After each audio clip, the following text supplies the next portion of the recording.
Welcome to the ACC Panic Room alongside Lauren Brownlow. I'm Joe Ovies. Black Friday, Brownlow. We got Black Friday deals on all the narratives between NC State and North Carolina Friday night, don't we?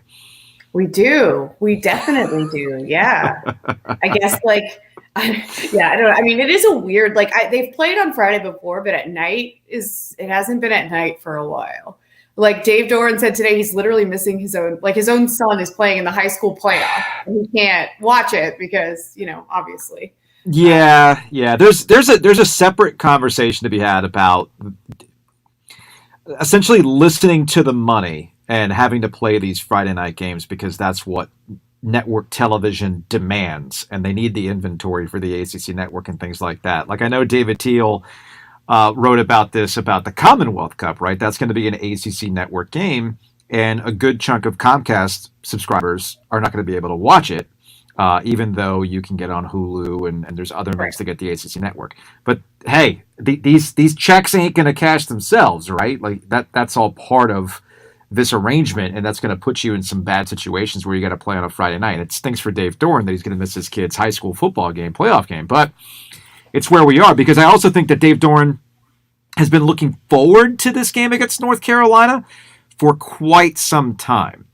When NC State lost to Wake Forest, I get that it was a backbreaker for a lot of NC State fans.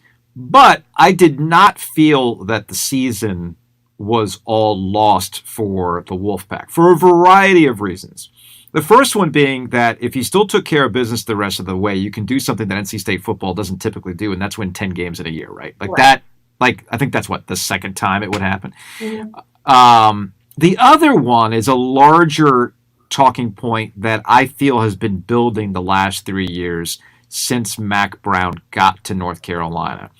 And you'll remember when Mack got here, there was a lot of discourse as to whether or not, Mack was the right guy. Should they have gone with a younger coach? I mean, things that we don't necessarily need to revisit. But the one thing that I said, that I believed, that North Carolina, the state of North Carolina, had changed since Mack Brown had been here in 1997. There's more football being played here. Other programs have come up and have done a really good job, like App, right? Mm-hmm. ECU will eventually get itself right, et cetera, et cetera. And I did feel that Dave Doeren, while recruiting might not be something that wows you, the one thing that Dave Doeren does really well is develop players with that coaching staff. You can look at the NFL success as proof that Dave Doeren knows how to develop guys and get the Wolfpack to these windows where they have a chance to maybe compete for the Atlantic Division and have good years. Yeah, that's not to say that, obviously they go after some of the same guys. It would be disingenuous. Of course. We're not implying here, just to be clear, that, somehow, Doeren recruits differently, so it'll be fine. No, they're still going after a lot of the same people. Yep. But, there is that track record, and it's been a good one. So it's now, this builds, though. This builds to the last 3 years where Mack Brown has been crushing it on the recruiting trail. And everybody's, anytime there's a 4 or 5 star recruit, my timeline fills up and people are like, Mack is back. It's all working out.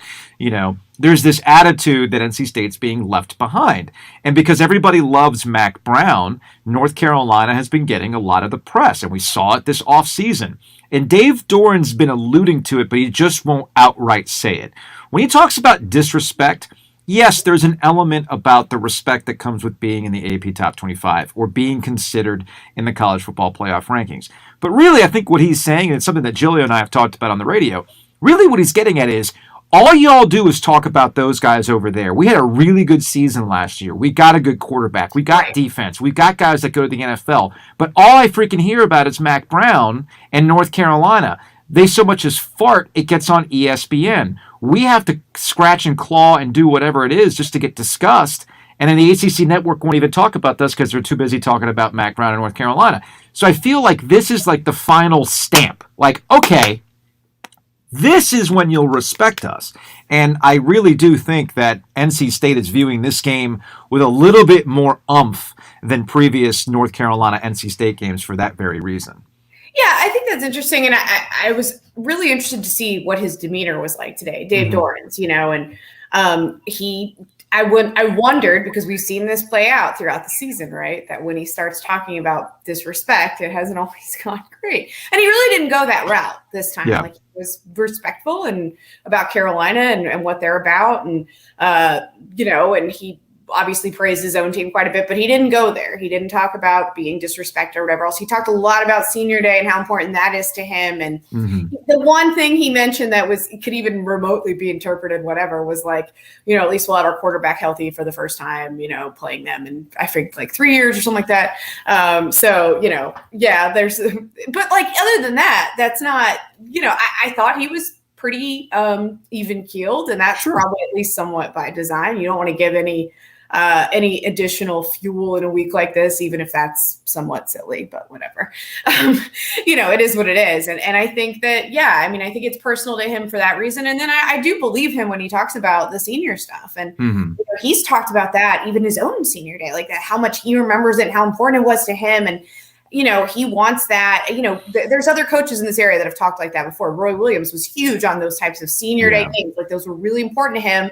And I think Dave Doeren feels kind of similarly, and certainly considering everything, even though he did admit, like, I don't know who all is going to be officially seniors. I mean, he gave us somewhat of a list, but like, they got a lot of guys that are going to be out there walking and having their mind check, because the NFL doesn't give grades out yet. So, right. But he made that caveat. He's like, look, you're going to see guys out there. I don't know for sure if they're coming back or not, but they want to just in case. And I do think that part is legit important to him too. But I think what you said makes sense. And, at the end of the day, like, I think he understands the importance of scoreboard, and he knows that it hasn't been on their side for the last couple of times, and he would like for that to change. Yeah, and I also think too, as you've been, as Dave Doeren, when I say you, when Dave Doeren's been talking about the lack of respect and everything else, when you double that with the way people have reacted to North Carolina season, which was they're overrated. You talked them up. There was really nothing there. They had valid questions, et cetera, et cetera. You can't then follow that up and then lose the game. So there are two things that I find interesting going into the matchup. One, actually, there's three things. One, NC State's actually a touchdown favorite in this game, which I was going to say. I would assume that's more than I would have thought, but also maybe Vegas is finally realizing, like, A, what State's capable of, and B, like, what Carolina looks like on the road. Or maybe there's some Sam Howell buzz in the mix there. I have no idea. I don't know, because Sam Howell didn't play in the Wofford game, but that they don't need Sam Howell to beat Wofford, right? Right. So, like, give him a rest, and then they can play him on a short week against NC State. But I stopped questioning Vegas after the Wake Forest North Carolina game. I stopped. I was like, this Vegas, what the hell is that? Actually, Vegas does know from time to time. So State's a 6.5-point favorite, which I find interesting. Mac Brown really does one thing well at North Carolina, and that's beat in-state opponents. However, since Mac Brown's been back, they haven't done well in primetime road games. I think they're 1-9. I think in primetime road games since they've been bad, back. Whatever it is. It's not great, right? And they haven't been good on the road, and that's something Mac talked about a bunch today too. Like, to him, like, yes, both of them care about the rivalry part, obviously, and both of them kind of paid lip service to that. But like, I think for Doeren, it is kind of that senior day thing, and then the larger disrespect that you were talking about.